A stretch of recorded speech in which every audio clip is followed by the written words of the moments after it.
There, everybody. Welcome back, high level listeners. It's back to school time. Today, we're going to share with you some very useful vocabulary and expressions all about going back to school in English. So, if you want to talk about taking your kids back to school and getting them ready for the school year in casual English, and discuss topics like school supplies, meeting new classmates, and adjusting to new schedules, then we think you'll find this episode very interesting.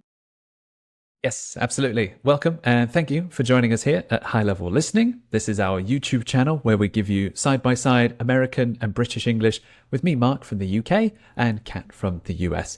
We're excited to be back with you after our summer travel English course, and I think we're bringing you a really interesting episode today, especially for parents, because we're chatting about preparing your children and yourselves to go back to school after their summer holidays or their summer break.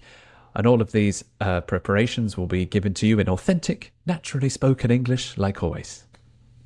So, today's podcast episode is just like our other advanced English podcast episodes. We'll start with two scripts, one in a more American style from me, and one with Mark in a more British style. We will each talk about our back to school experiences from our perspectives, giving you tons of great vocabulary that you can use the next time you want to talk about going back to school in English. Yes, and like always, after our scripts, we'll go back to the start and go through the script again, line by line, to give you deeper explanations of our favorite vocabulary and expressions so you can enjoy using the same vocabulary easily and confidently. Now, I want to preface this class with a little context on American and British school culture. In the US and in the UK, the back to school season often involves buying new supplies, getting used to new schedules, and sometimes even starting at a new school. After such a long break, students are often looking forward to seeing their friends again and maybe even preparing for brand new subjects. Okay, so let's get started. I will ask Kat the main question for our scripts today. How are things going for the run-up back to school? So in the US, the kids usually head back to school, late August or early September. Let me tell you, it's been a long summer. I've started seeing all the back to school sales up, so I've picked up a few things along the way this summer, things like school supplies, some new clothes, since the kids have grown out of most of them from last year. I've also been trying to get me and the kids' sleep schedules back on track after the summer break. Let's see. Oh, my littlest one will be switching schools and starting first grade. Her kindergarten graduation was so exciting last year. She's growing up so fast. Let me check my calendar. We've got orientation coming up soon, so we can check out the new school and meet her teacher for the year. My oldest is in his last year of high school. He'll be going to the same school he did last year. He's pretty independent, so I don't think he wants us anywhere near orientation or the school. They're both definitely looking forward to the year, but it can be a little nerve-wracking. All right, so now it's on to Mark. He's going to give us a very similar script, but more in his style and give you some more vocabulary to learn. So Mark, how are things going for the run-up to back to school? So in the UK, the kids usually go back to school at the start of September. Honestly, it's been quite a long 6 weeks, especially when you start seeing all the back to school sales 2 weeks into the break. But at least it's meant that I've been able to grab a few bits along the way, like new stationery and new school shoes, since the kids have already outgrown their old ones. Not forgetting their new PE kits too. We've been trying to keep ourselves more or less on the same bedtime routine this summer as well. My youngest one is going up this year to year 1. Where does the time go? She's a little bit nervous about a new classroom and a new teacher, but we've got an induction day beforehand, so we'll go around the new primary school and meet her teacher for the year. My oldest is in his second year of secondary school, so he just has to get used to a slightly different timetable. He's quite independent, so he doesn't even want us to drop him off outside school anymore. I'm just glad that they both seem excited to get back to school, as it makes life a bit easier for us. All right, now, so you've heard from both of us. Let's have a look at the vocabulary from each script, line by line. So I'll ask Mark. Mark, when do kids usually go back to school in the UK? So the first line of my script. So in the UK, the kids usually go back to school at the start of September. So the key phrase, they go back to school. This is the phrase in sales, advertisements. Schools will send you emails saying, get ready to go back to school. They were there last year. They're going back to the same place. Go back to school at the start of September. The British summer holiday usually starts in the last week of July, around the 24th, 25th, and then they go back in early September. So it's not as long as in the United States. It's quite short, but we also get more little breaks during the year. But it's always at the start of September. Kids can enjoy the weather, the few sunny months we have in the UK, and then back to school at the start of September. What about in the US? When do kids usually go back? So I know you said in the UK you have 6 weeks. We usually have 2 to 2.5 months minimum. When I was a kid, we had almost 3 months of summer vacation. So yeah, that was a long, long summer. So jealous. So yeah. So in the US, the kids usually head back to school late August or early September. Okay, so this is a good way to say, I'm not exactly sure of the date. Sometimes it's late August, maybe 24, 25, 26, or early September, the 1st, the 2nd, the 3rd, the first week of September, the last week of August, late August, or early September. So, have you at least enjoyed the summer vacation or the summer holiday? Honestly, it's been quite a long 6 weeks. So it's been quite a long 6 weeks. I'm trying to say that, yeah, 6 weeks has felt like a long time. I know compared to the US, the summer holiday is quite short, but 6 weeks can feel like a long time with two children who don't have school to do, homework to do, or anything else. So it's been a long 6 weeks. You can say a long with any period of time. You can say it's been a long 30 minutes. If that 30 minutes has been quite boring or slow or difficult, on Friday after work, you might say it's been a long week. And that means it was stressful, it was difficult, it's been a long time. So this holiday was not the easiest. It's been a long 6 weeks. You would definitely use this phrase as more of a negative thing. Yes, for sure. Stressing that it's been challenging or hard. It's been a long summer break. Yes. I think if I wanted to say something positive, I might say like it's been a nice long summer instead of it's been quite a long summer. Yeah, true. A nice long break, a nice long holiday. That's true. So how about you? Have you enjoyed your summer vacation?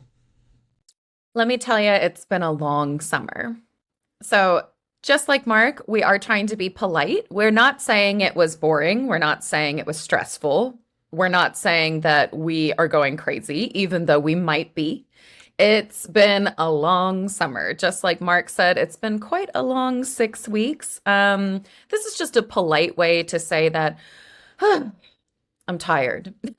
It's felt like forever. Okay. So I start the phrase with, let me tell you. Let me tell you. Meaning I'm about to tell you something that I think you'll agree with. It's been a long, I need to take a break. I need to take a breather. It's been a long summer.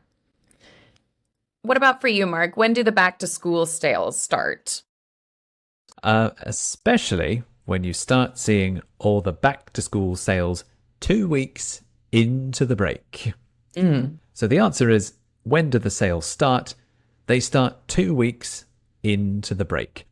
So we've been talking about summer vacation in the US, summer holiday in the UK. In the UK also, you'll hear summer break. Or parents will just talk about the break. Because if they're talking about kids to other parents, we know we're talking about school. So it's the break. What are you doing for the break? How was your break? And we know you're talking about summer. So about 2 weeks into the break, you start seeing the back to school sales. So at the beginning, we said back to school. That's also the name of the sales. They'll have big signs, big advertisements, and they will offer things that children need when they go back to school. And we'll talk about those exact things in a moment. But they start very early. You feel like 6 weeks is a long time. Then 2 weeks into the break, so after 2 weeks of the break, you start seeing school again. And kids are like, oh no, I don't want to think about school again. Parents, they start thinking about it again.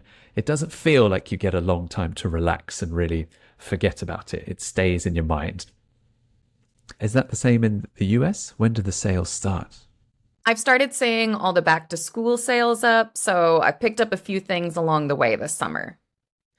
So, just like Mark, it's like the kids finish school, and then 2 weeks later, the signs for back to school sales are up. And you're thinking, wait, we don't have to go back yet. Oh my goodness. Yeah. Okay. So I've picked up a few things along the way. So I've started seeing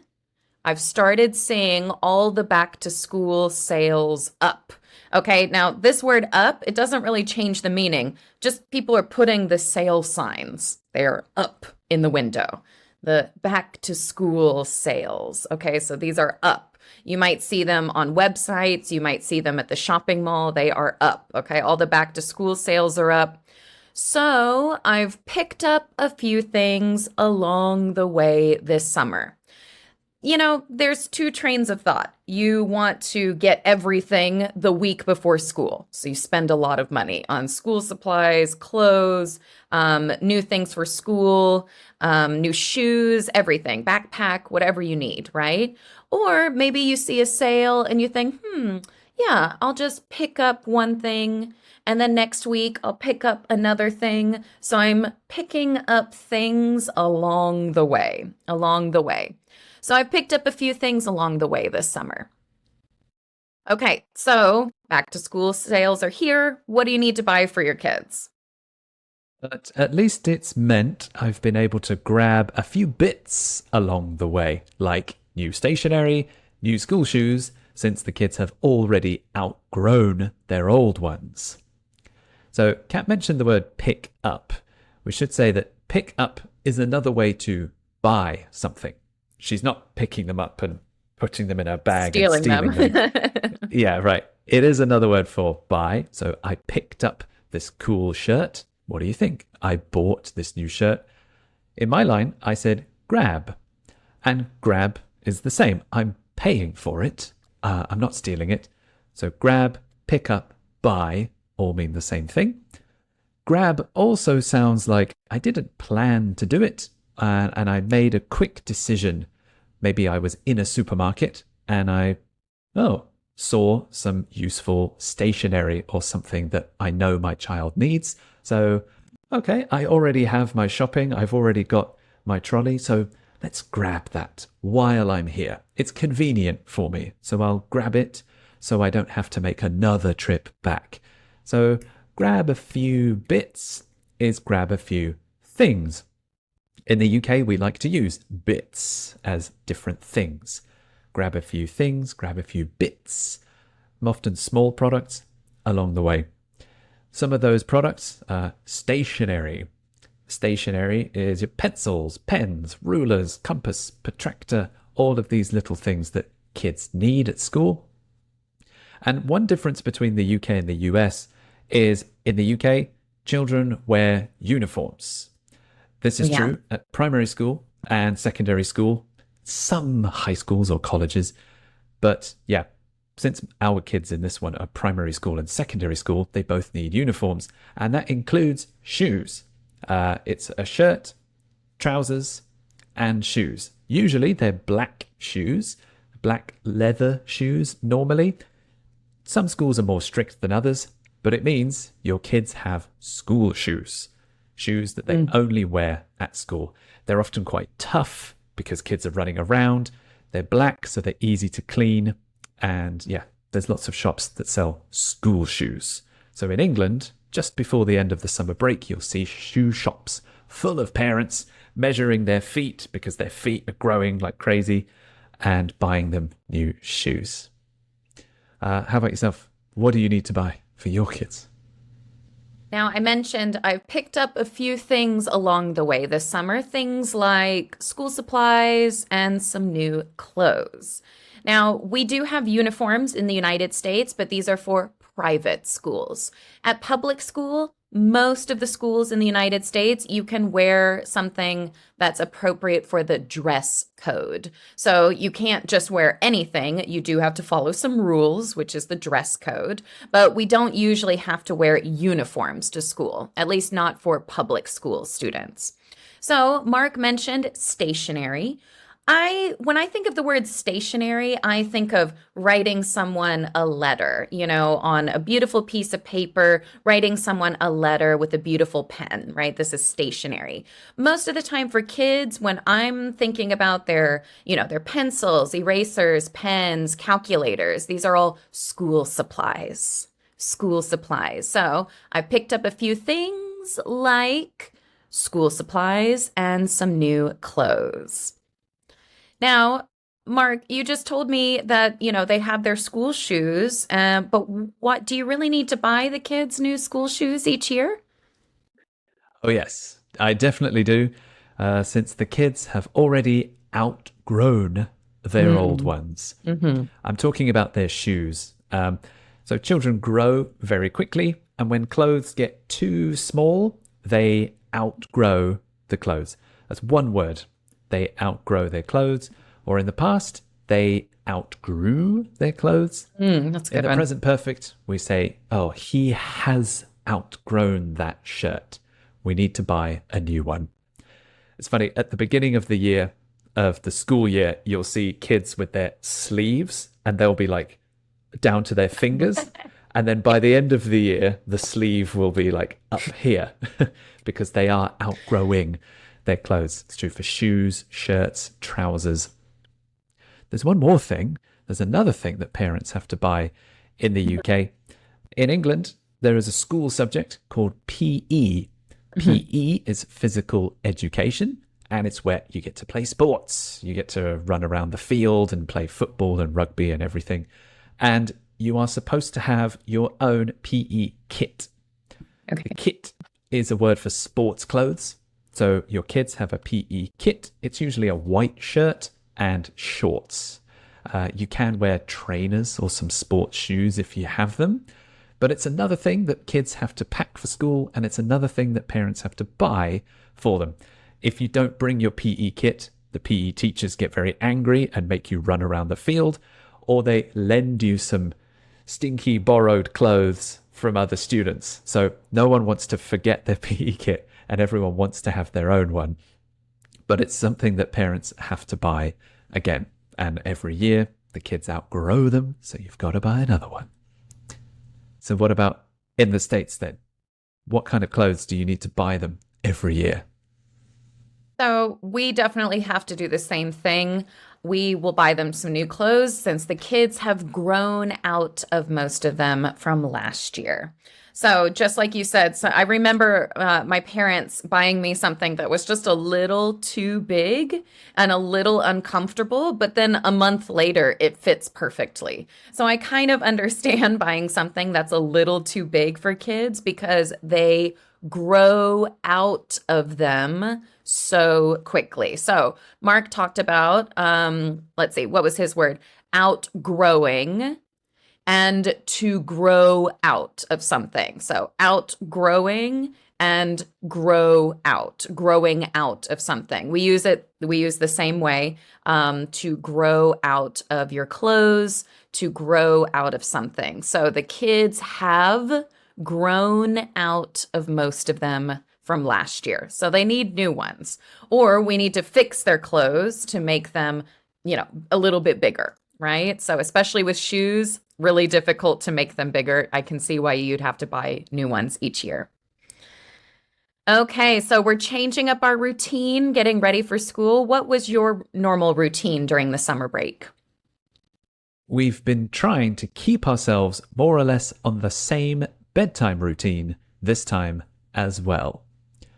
So actually, during the summer break, we haven't tried to change things a lot. Just because the kids don't have school, We haven't let them stay awake until 11 p.m. or past midnight. We have tried to keep ourselves more or less about on the same bedtime routine. So we haven't changed the schedule much. The same bedtime routine is the time my kids go to bed. And this way, it's not a big shock or a big change or a difficult change when you have to wake up early for school again. So we've been trying to keep ourselves on the same routine.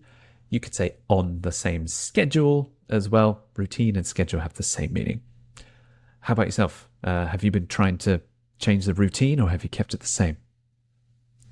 Also been trying to get me and the kids' sleep schedules back on track after the summer break.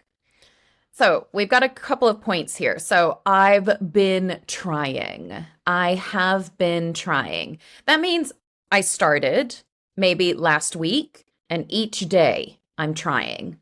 Each day I'm trying. So I've been trying maybe 4 or 5 times every day this week in the past. I've also been trying to get our sleep schedules back on track. Okay, so if we want to get something back on track, that means we kind of drifted away. Think of a train track, right? And we've gone off the rails, right? Off the track. And so, gotta get them back on track. So if we get things back on track, then we'll be just like Mark. We'll go to bed early, wake up early, so school isn't so much of a shock. Now, it's kind of interesting because I naturally say get our sleep schedules back on track, but instead of saying our, because it's me and the kids. Now, this really breaks a grammar rule, but it is so commonly spoken. Me and the kids' sleep schedules. Me and the kids' sleep schedules. Our, me and the kids, our sleep schedules. So when I say me and the kids, that's actually like a big grammar rule that we break, because normally you would say to get the kids' sleep schedule, my sleep schedule. But me and the kids, we need to fix our sleep schedules. So me and the kids' sleep schedules. They come as a set, right? Me and the kids went to the mall. Me and the kids went to the zoo. Me and the kids. It's like always that group. You're a team. You're a subject always. Yes, and so even though we would try to change it for my and the kids' sleep schedules, we can say that, and we do say that, but me and the kids, exactly. Me and the kids, me and the family, me and the dog, me and the boyfriend, me and the husband. It's so commonly used, and yes, it breaks grammar rules, but we're here to just bring you more of the native spoken English, the more of the naturally spoken English. Okay, so what grades are your kids in? This is a British English difference, British and American English difference. In the US, you have grades, or like levels that you go up. In English, in England, we have years. So year 1, year 2, year 3, year 4 is grade 1, grade 2, grade 3, grade 4. So in England, we use years. My youngest one is going up this year to year 1. Where does the time go? So at the end of the summer break, you start the next academic year in England. The academic year starts in September and finishes in July. So when you come back from the summer break, all the kids go up 1 year. They go up to year 2, go up to year 3, up to year 4. This is the phrase. We don't say promoted or anything because that's a job or a sports team. Kids go up. So my youngest one, that's my youngest child, my youngest one is going up this year to year 1. She is going up. That's the present continuous because that is already decided. It's already planned by the school. That's not changing. She is going up.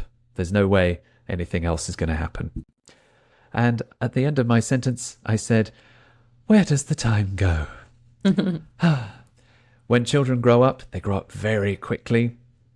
When you feel surprised about how old they are or how quickly they're advancing through the school system. Where does the time go? Like, this is so fast. This is amazing. She's already in year one. It feels like last week she was a baby. Where does the time go? Okay, what about yourself? In the States, what grades are your kids in?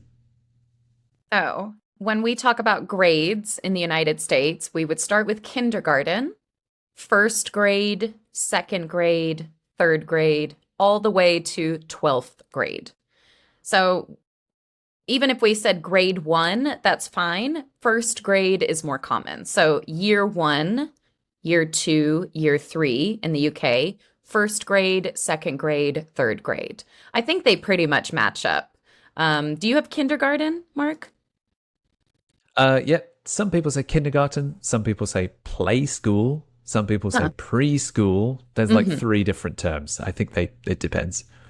Okay, because we have preschool would be for 3 and 4 year olds, and then kindergarten is when you're 5 years old, usually. So let's see.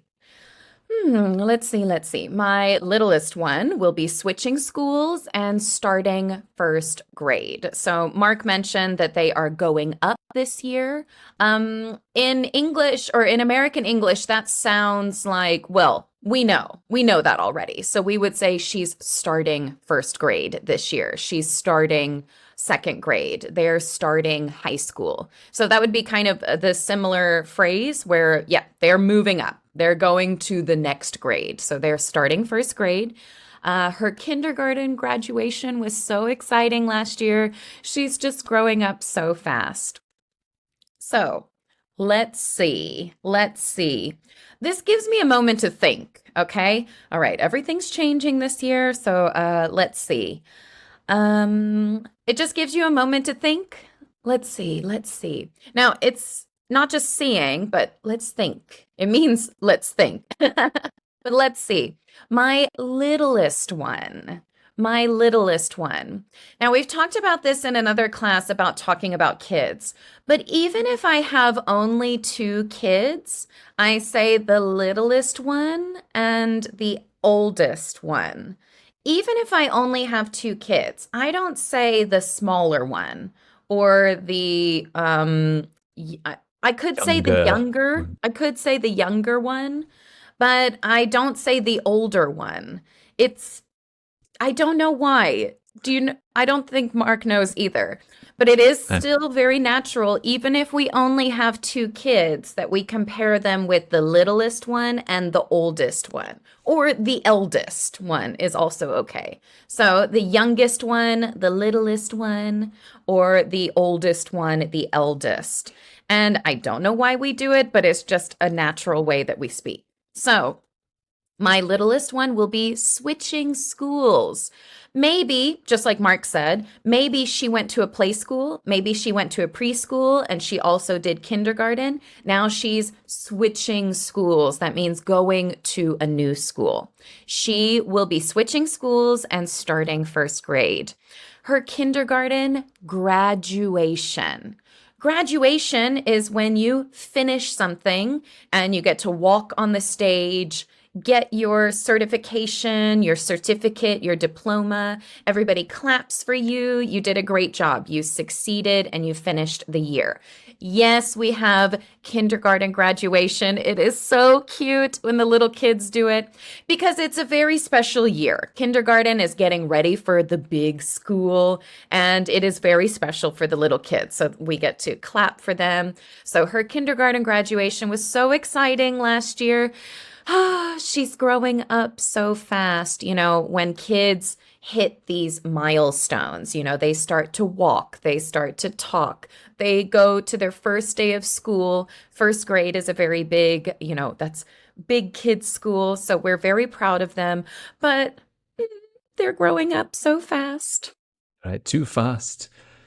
I should say the graduation things do not happen in the UK at They all. don't? It's your last day of school, and it's just like, Really? yep, bye. See you next year, Oh, or not. Bye. I don't think there's any special occasion. We only have no, graduation at really? university. That's it. Oh, We don't do it. we Sadly, have there's no kindergarten fanfare, which is graduation. fine. It's really cute. Well, Americans love to clap for other Americans. Just okay. So, is there any time to kind of, get to know the teacher or meet up with the new teacher for the school year before the school year starts?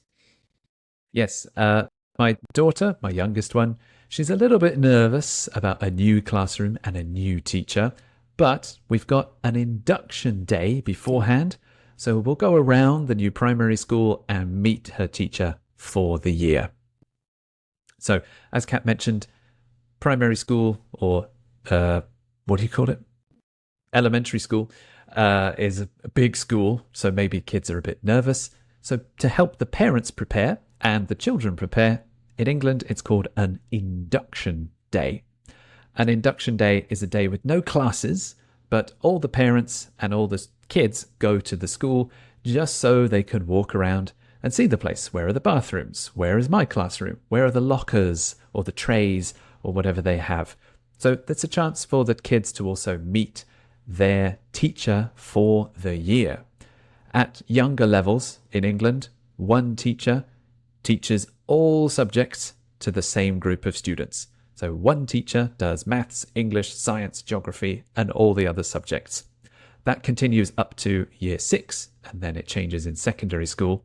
But yeah, the relationship between the child and the teacher is therefore pretty important. And it's a chance to meet each other in a casual way with mum and dad if they just hold on to their arm or hide behind them for the first meeting. But this is an induction day, so it's a casual way for parents and students to meet their teacher and also go around the new primary school. Not just go to, but go around. Walk through the corridors, look at the classrooms, maybe go into the playground, go around the school, see everything. What about in the US? Do you usually meet the teachers or find the classroom before the school starts? Actually, let me check my calendar. Oh, yeah. So we've got orientation coming up soon, so we can check out the new school and meet her teacher for the year. So just like Mark called it an induction day, we call it an orientation. Orientation is where you figure out where you are. Okay. If you orient yourself, then you are going to figure out where you are. So we've got orientation coming up soon, so we can check out the new school.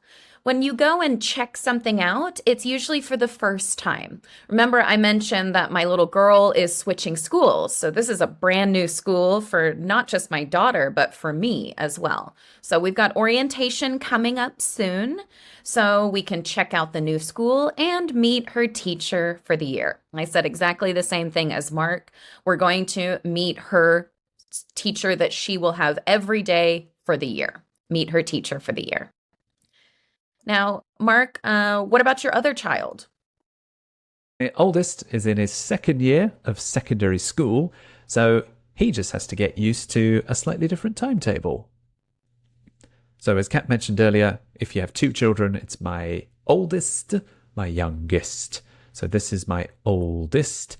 He's in his second year of secondary school. In England, secondary school is from 11 years old to 16 years old. So that's 5 years of secondary school. Things get a bit more difficult, obviously, and you start taking more important exams that control your future a bit. So he's in his second year. So in England, that's year 8. He's in year 8, or his second year of secondary school. So he's already been there for 1 year. So he knows the place, he knows the area. In England, when we talk about schools and students, I used to say timetable. Let me check my timetable. What's on my timetable?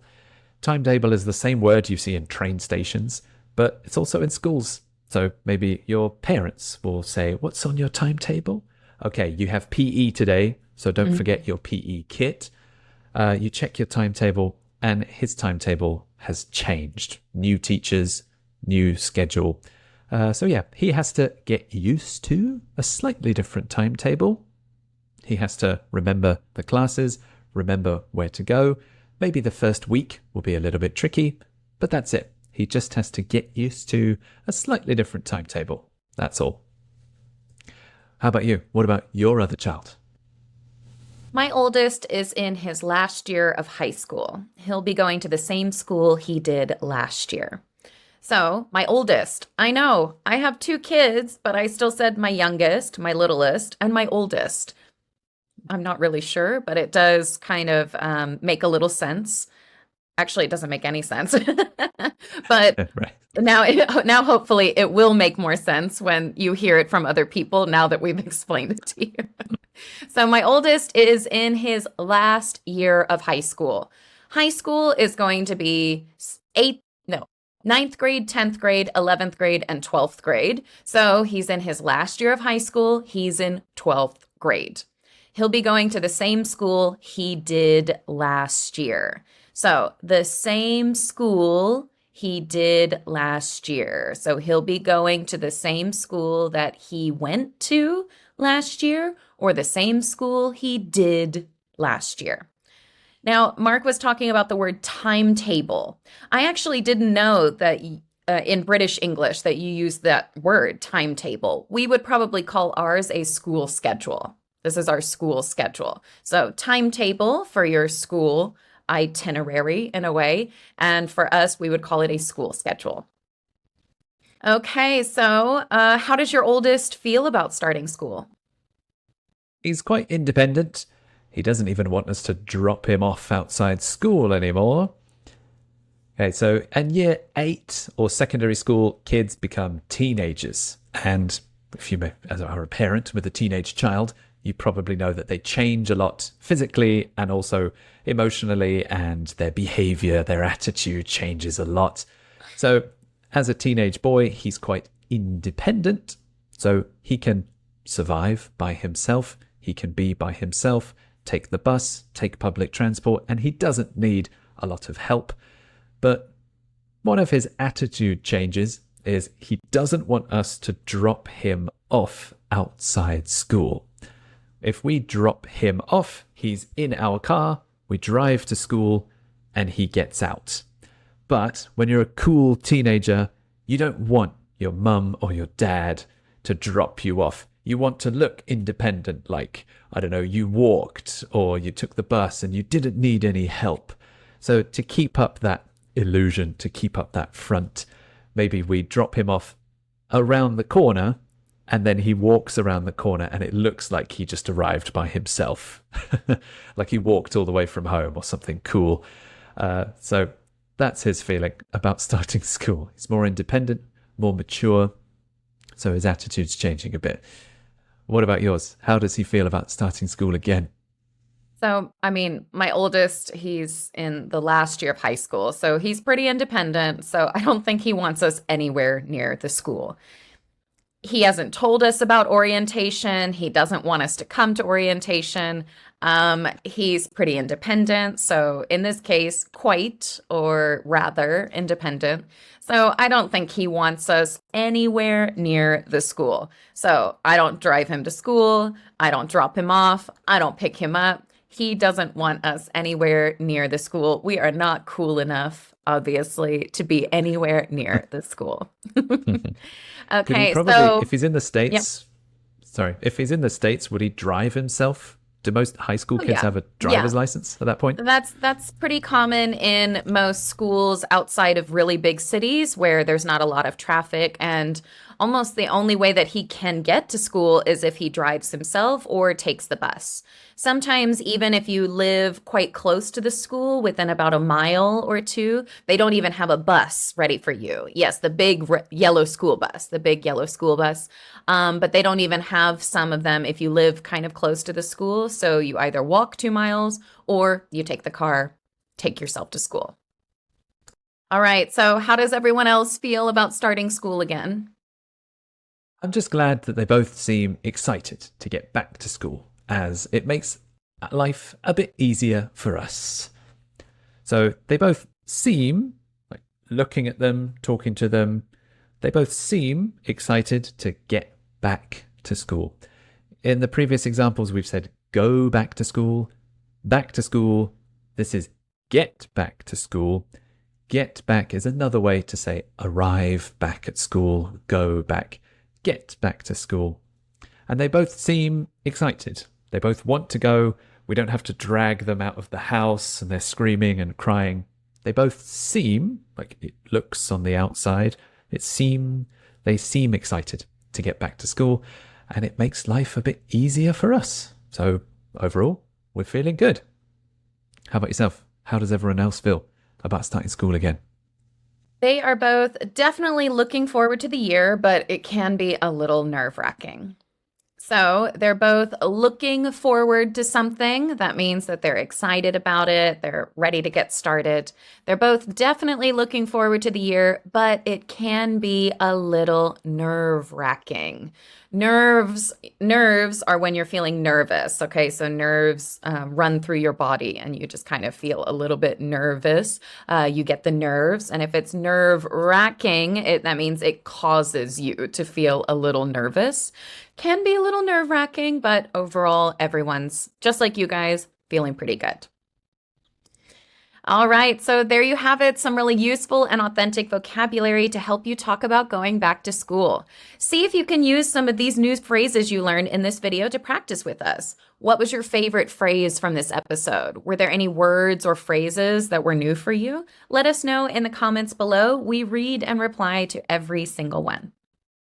Yes, we definitely do. We love hearing from you, and we definitely want to hear what you think about this topic, especially if you're a parent yourself and you're about to go through the same process with your own kids. Don't forget, you can also get a PDF transcript of today's episode with the full script, every sentence of our explanations in a downloadable file that you can take offline and study at your own pace. You can click the link in the description to become a member and get that right now. All right, so thanks everyone. We'll see you for our very next video. Bye, everybody. Bye-bye.